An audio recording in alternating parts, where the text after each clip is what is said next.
The militant RMT union barons causing chaos for London commuters with a 24-hour strike include a Putin apologist and a Marxist who previously echoed Kremlin propaganda by describing Ukraine as being held to ransom by neo-not completing the lynch mob is union leader militant, who once sighed "All I want from life is a bit of socialism," but now collects a salary of $84,174. Lynch, who claims up to 600 jobs up and the pension scheme are under threat from a cash-strapped Transport for London, today congratulated union members and warned that they will not rest until a just agreement. In March, Lynch organized the worst tube strikes in 5 years, with 2 days of walkouts against changes to jobs, pensions and working conditions. Lynch was once considered a centrist compared with former General Secretary Bob Crow, but, after taking charge, he said, "The unions have got to make a militant stand,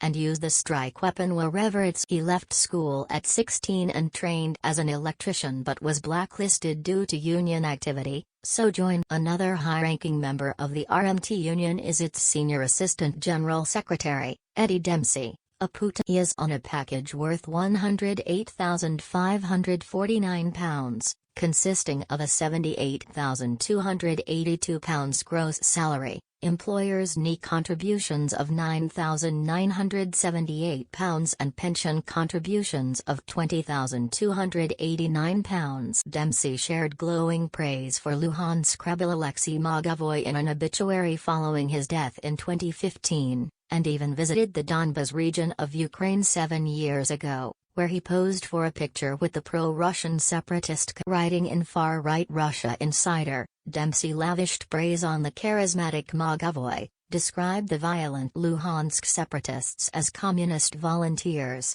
and brandished the West's efforts to broker peace in the region as a U.S.-orchestrated coup. Labour MP Chris Bryant urged Dempsey to apologize after his links with Mogovoy emerged earlier this year. Dempsey was also among the signatories of a Stop the War coalition statement last week that criticized NATO's disdain for Russian. The statement caused a huge split within the Labour Party after 11 of its MPs backed it, before withdrawing their support after an intervention from Sir Keir Starmer. Left-wing parliamentarians who backed the statement were reportedly threatened with losing the whip, with one Labour frontbencher slamming the Stop the War coalition as Putin apologists, The Telegraph reported. Another RMT fat cat who has been criticised for his comments over Ukraine is its president, Alex Gordon, a long-standing Marxist who has previously echoed the Kremlin's propaganda by branding the country a failed state held to ransom by neo. His pay and benefits package is not known.